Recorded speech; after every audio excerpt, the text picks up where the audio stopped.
And yeah, that was the other sort of line of thinking about who might be next year. The one player I think the NRL have been looking at Wigan in recent years is Oliver Gildart. And I think they're looking at Oliver Gildart because they're thinking there's not many centres around the world who are that quick off the mark as he is, that he can beat a man very quickly. And he's shown flashes in international performances as well. It's a shame he got his injury in the GB series last year, but he's shown flashes in international performances that he can compete and perform at that level and outstrip world class outside backs with his running ability and stuff. So he's an outside back. Do you think though, Paul, that we almost need one of these guys that we talked about, Watkins or Farnworth or Williams, to be a success for the NRL to then take that group of players from the Super League more seriously? Because they'll be looking at people like Tompkins and Burgess and thinking they didn't quite cut it. They were okay, but not brilliant. And so is it better than what we've got at home already? Do you think we need one of them to succeed? Well, if they do, like I said, they're already coming for your forwards. When they start coming for your backs, who's going to be left in Super League? So, I think, look, like I said, I think Callum Watkins he's going to have a fair shake this year, Callum Watkins. So I think he's the best chance for back to make it for a long time. So, but yeah. Rich, it could be thinking. Sorry, Paul. Sorry, I cut you off. Sorry, I thought you'd done. Yeah, mate. Yeah, no, I'm all done. Right, Rich, did you have anyone else on your list then? Well, I did, but just to reiterate what was said, the names I wrote down straight off the bat were Morgan Smithies, Morgan Knowles, Oliver Partington, and it's one of them where they're young lads. Knowles isn't as young as the others, but he's still. But they've got that physique, and I think there's a couple of things there that the young lads who are dogged and like bulldogs, not to put in a cliche there, but that's so important to have some of those guys playing in the middle, and when I mean defending in the middle, those tight middles, because they've got so much energy and so much stamina. Because the reduction in interchange. They talk about bringing that smaller man into the game. Well, it doesn't necessarily have to. We're not talking about your Rob Burrows. But we're talking about, those more agile, mobile forwards, and I think there's a real niche for those guys. Well, it's Bateman in a nutshell, isn't it? That's it, yeah. And those guys are absolutely in that form. But when you were talking about Gildart, every time I see him play, I'm just on borrowed time with, I think, Harry Newman. Just seeing him play, I'm like... Great shout, I'm just... Every time I see Newman play, I'm like, fuck me, he's going to lucky to play... maybe 50 games for Leeds at this rate, because he looks so strong and so able to beat a man. Any big high-profile game where you think the Aussies might be watching, like the one at the start of the season or something, just put him on the wing so he's wasted. Because when he's in the centres... He's just different class, right? And I'm just like watching him going, this kid's 19 and last year was his breakthrough season. If he does stay at Leeds, he's a Leeds captain for the next from being about 21, he's going to get the Leeds captaincy until he retires. But he's just absolute class, and well brought up and well spoken and smart, and I just think he's got NRL written all over him, and it terrifies me. What I did think, to be honest, is that we'd get Watkins back and Newman would fuck off to the NRL, and that I'd be devastated. I'll be honest. So yeah, I think Truman could have a shot from what I'm seeing. He's so strong, quick and fast. He's got all the skills. So I think if we're talking backs, Truman's as good as anybody out there in terms of halfbacks in the UK for composure, which is something. But Newman is the one that scares me to death. Paul, what do you think about those two? Do you feel you've seen enough of those two to I don't Truman? I mean, that's a big Truman, shout. Definitely. Yes, yeah, he's. I don't know about Truman. Yeah, Truman. I've seen more of Truman than I have of young Harry Newman. Whether or not he'd get the faith in him from an NRL coach just yet, I think he's probably got to prove himself a little bit more in the Super League. I agree with that. Definitely. But yeah, and to maybe get a couple of international caps too. Once he gets that, then he'll get the faith, because Australian coaches don't hand out number 7 jerseys, willy-nilly. So, but yeah, another one, young Jack Walker from you just started to make me think of Leeds. when he come on the scene a few years ago, I thought he's 17, he was playing the World Club Challenge. I thought, wow, this kid, he could be something. He's kind of plateaued a little bit, but still, the talent's there. I think the thing with Walker is it feels like he's at the moment kind of in that stage of growth physically, where is one misstep away from an injury because his ability puts him at a certain stage in the game, but his physicality holds him back a little bit to an extent. Whereas like you contrast that to Newman, who's done this massive like reshape almost of his body and has all these muscles now that he didn't have a year ago, even though he was breaking tackles a year ago. He's got all these extra muscles now, it feels like, across his shoulders and his chest and stuff. That's that's the one thing with Jack Walker. I don't think I'd worry about his physicality. Yeah, that's right. And Walker, you're right, burst onto the scene, has looked a bit ropey for the last, in 18-19, but started this year on fire. But lo and behold, comes up short with an injury against Warrington, and hopefully it's going to be short term. But you're right. You think he's just one tackle away from being helped off the field at times, but has got all the attributes and did kind of get a bit of.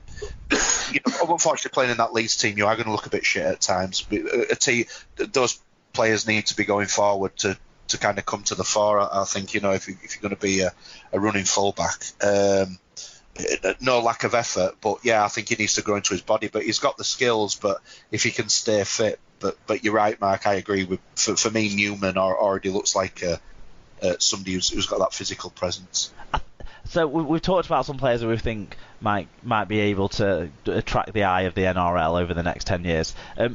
Who are already breaking through. I suppose the big question, because obviously there's lots of players that haven't broken through yet that might be NRL potential in the Super League systems.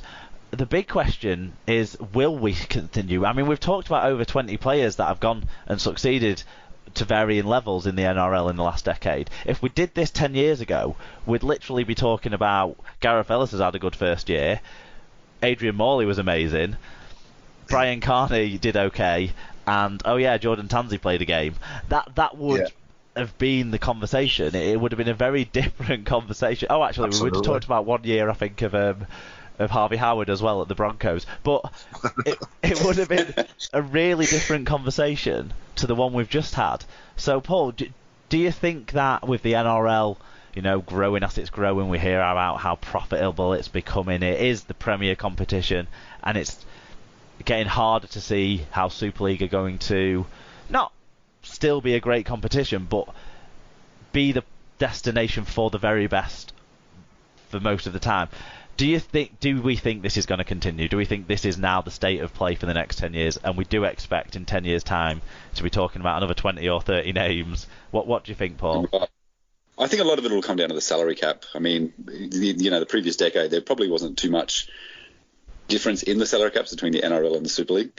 But now I think our salary cap's 3 times bigger than the Super League. So where's it at now? Because ours is 2.1 million, but with 2 marquee players and with various other things that can actually mean your cap spend could go up. Homegrown player dispensations. Yeah, so you get 100,000 for that, you get 15,000 for player development, you get 15,000 for player welfare, blah blah blah blah bits and pieces. I think you can get up to 2.25 and then your marquee spend as well. So that's £1 million. So where's the NRL cap at now? Is it about $5 million, $6 million? Well, no, we're at $10 million. $10 million.